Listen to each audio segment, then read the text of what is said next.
Hi everybody, this is Dennis from the Dennis and Andy Show. I'm going to do a full review of Heroes Reborn, both issues 3 and 4. I kind of like the fact that you can tell these are interconnecting covers. The first issue 3 is Jason Aaron and Federico Vicentini. I'm not really all that familiar with his work. And then issue 4 is Jason Aaron and James Stokoe, which of course you guys, if you've seen my reviews of Orphan and the Five Beasts, you know I really liked his artwork in that. Let's kind of dig into the story.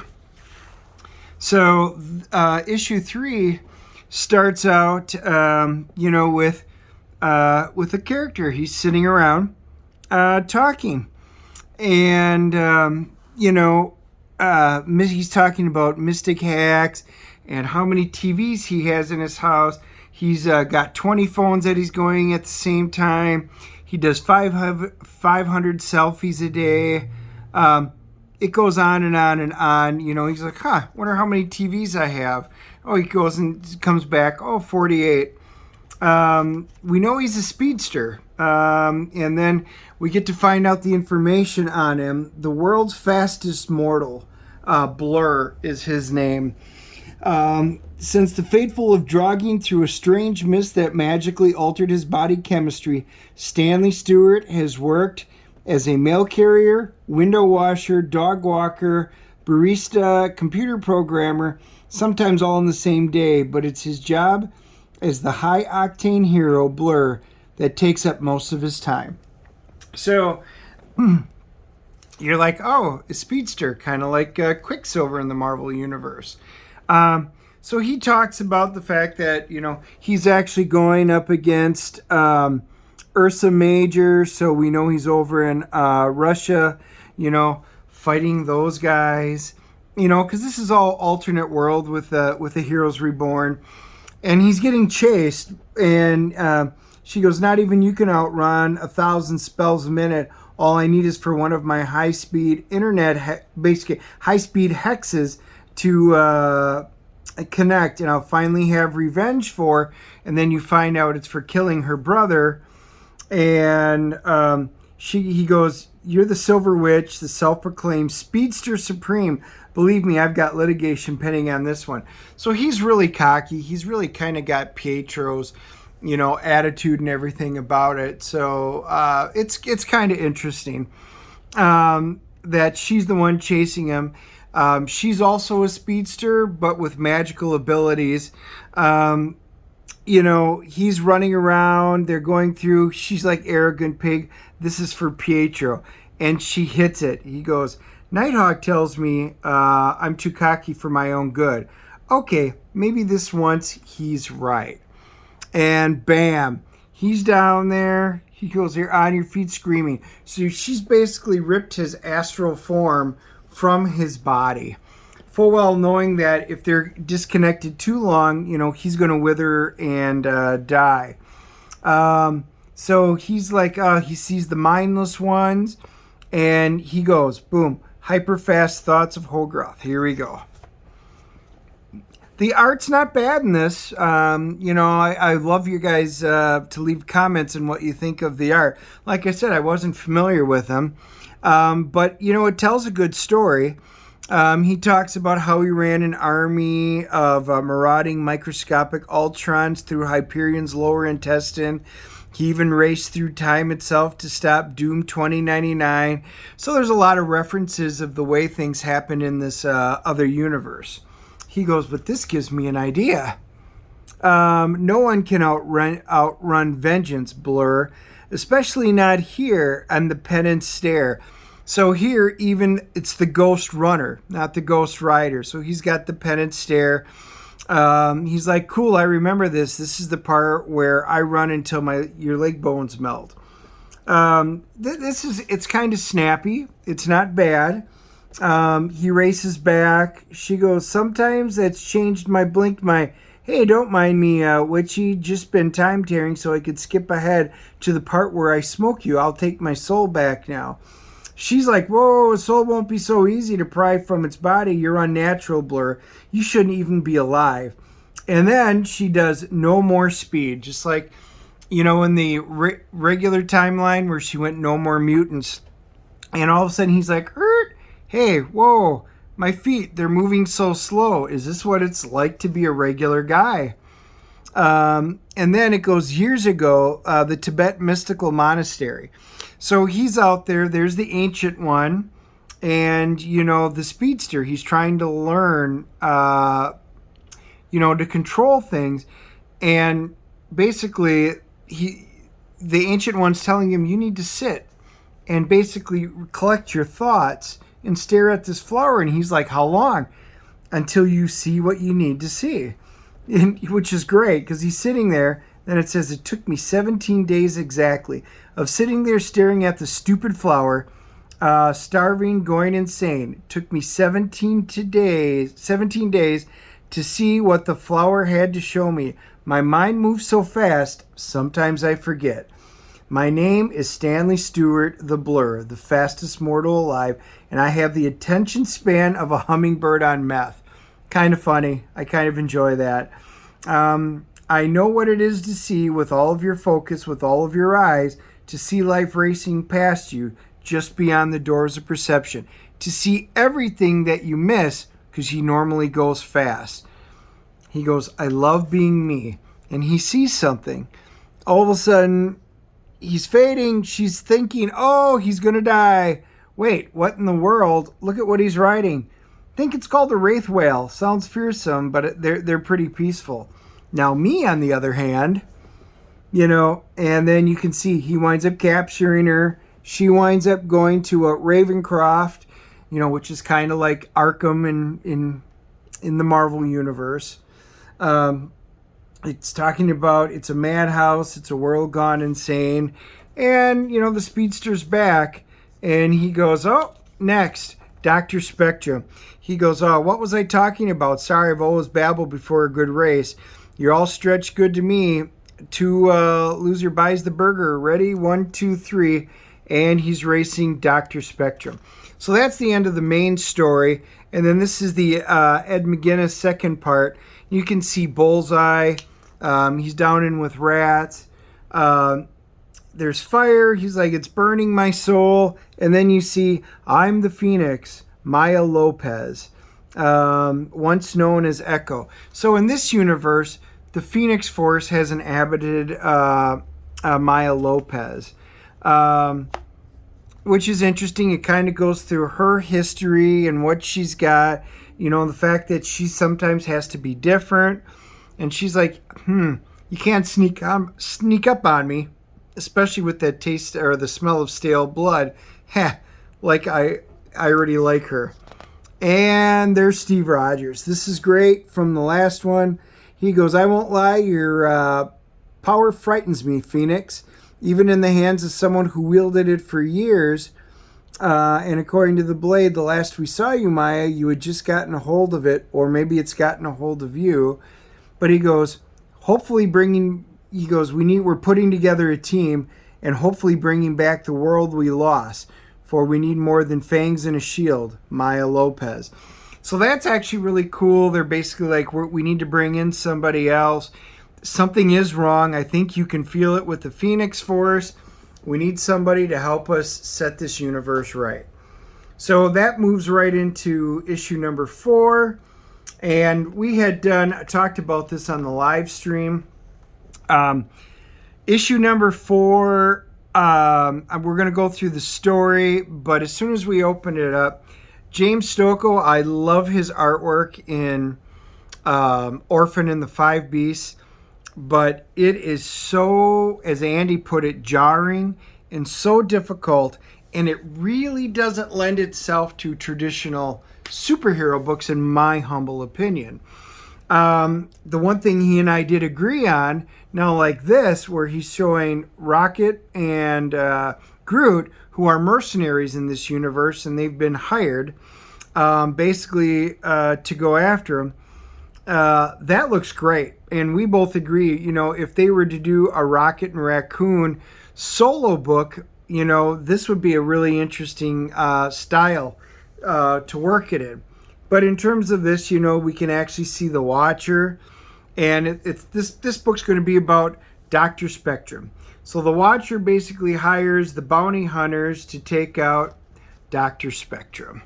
So then here it talks about U.S. Air Force Colonel Joseph Ledger was an astronaut who fought a strangely colored gem while on a spacewalk. He hasn't worn a spacesuit since. All he needs is his Power Prism and the unyielding American spirit. So in this particular one, it talks about the fact that the Avengers never existed.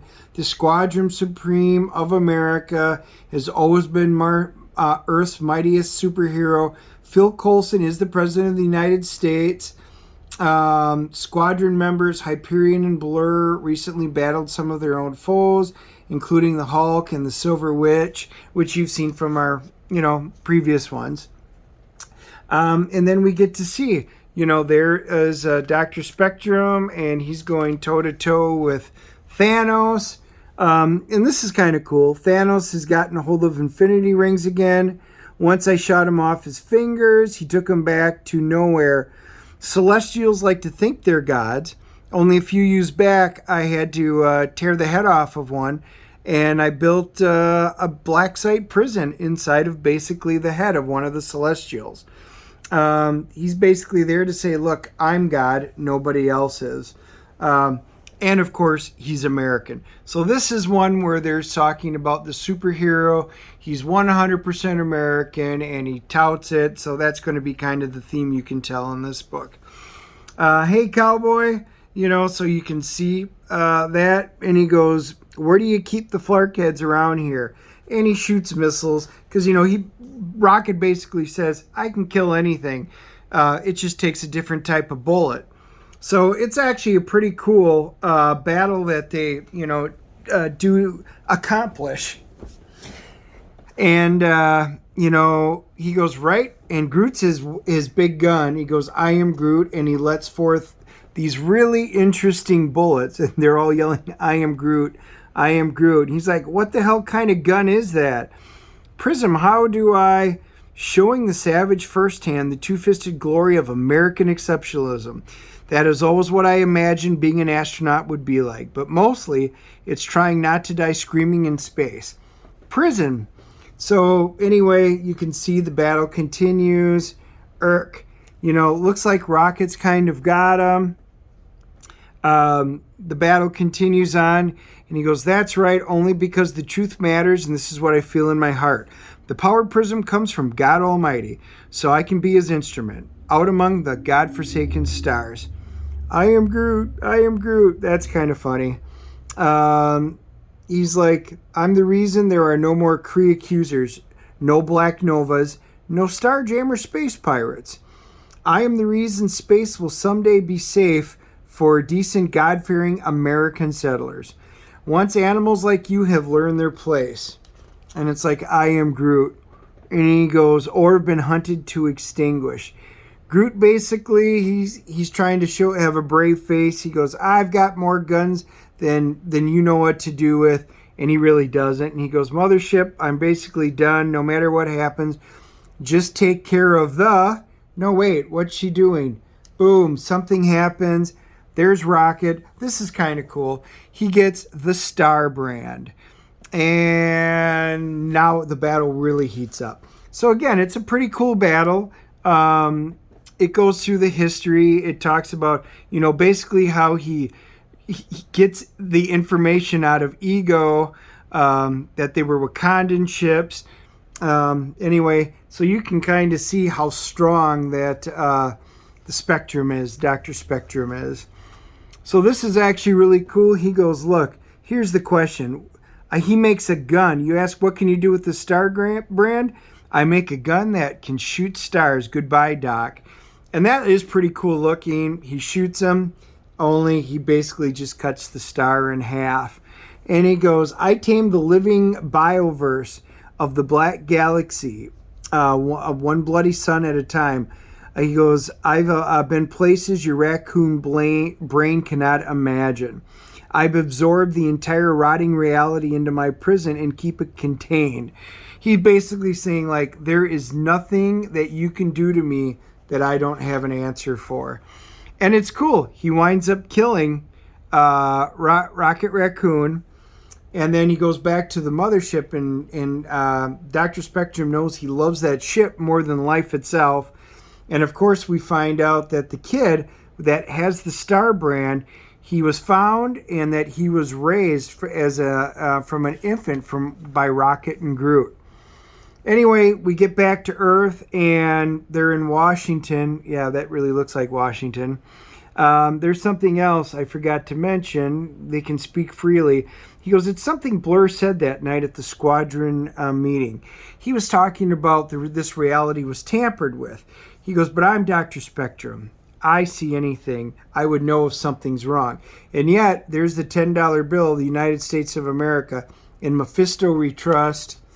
And, of course, they're in a church, which looks Gothic, which is something like Notre Dame. And he says, nothing gets past my Dr. Spectrum. And then, yet, there is God, and it's Mephisto. So then we go to the second backup story, which, again, McGuinness. And, it's pretty interesting. You can see that the baby, the Starbrand, was rescued as an infant and then raised.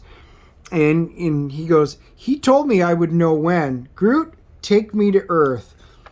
And then it's really cool. It's a cute little scene with Groot and then the Starbrand child. He goes, if you won't take me, then I'll find my own way. The Starbrand will show me the way. And first thing I'm going to do when I get there is find Dr. Spectrum. And this is Captain Akoya of the Star Panther with an urgent message for Wakandan Space Command. We found her. We found the Starbrand. So that's cool. So this is all dealing in this one. Remember the Black Panther series that had gone intergalactic. Honestly, I lost complete interest in Black Panther and stopped getting Black Panther because I was bored to tears, actually, with the storylines. In this reality, even though I think Black Panther's rebooting now, they're continuing on with the intergalactic stuff in this particular universe. So anyway, that's how it ends. Overall, between issues 3 and 4, it's all right. It's a big what-if story. At least in DC, when you had things like Red Sun or Kingdom Come, it was a nice 4-issue miniseries. They were really well thought out, really well put together. There was so much consistency. You had like Alex Ross, fantastic art. It was great story. I think Marvel's trying to do the same type of thing, but spread it around a lot more. And we talked about it during the live stream. There's just a lot of inconsistency with this. It's all right. It's not horrible. I really wish, we were so excited after issue 2 with Dale Keown. If it would have been Dale Keown doing all of this, I think this really would have gone places. It's all right. I don't want to get all of the tie-ins because there's a lot of tie-ins with it. As a matter of fact, there's the kind of the checklist. So we've got 1, 2, 3, 4, 5, 6, 7, 8, 9, 10, 11, 12, 13, 14, 15, 16, 17, 18 books. So once again, Marvel's taking something and overdoing it to 18 books. I don't need 18 books for this story. This could have been a nice 4 or 5 issue miniseries and been done with it. I'm going to give it, all in all, as a complete 1 through 4 right now. I'm going to give it a 6.5. I liked some of the issues. Number 2 was fantastic. Number 1 wasn't that great. This one was fine. This one was fine. But all in all, I'm just not going to spend that kind of money. If this was a regular series, I would be out already. So anyway, what I want you guys to do is hit the like button. Give me a thumbs up for the review, regardless if you like it or dislike it. But if you do like it or dislike it, put your comments below so that we can discuss and other people can make comments and talk about it with you, including us. Don't hit the down button just because you don't like the art or you don't like the comic book. That just hurts us. I like doing these for you guys, so give us the upvote. But let's have a discussion. What do you think? I know a couple of my friends really like this. A couple of my friends really hate this. So I'm apparently kind of in the middle on this. So let me know your thoughts. I will talk to you all later. Have a great day.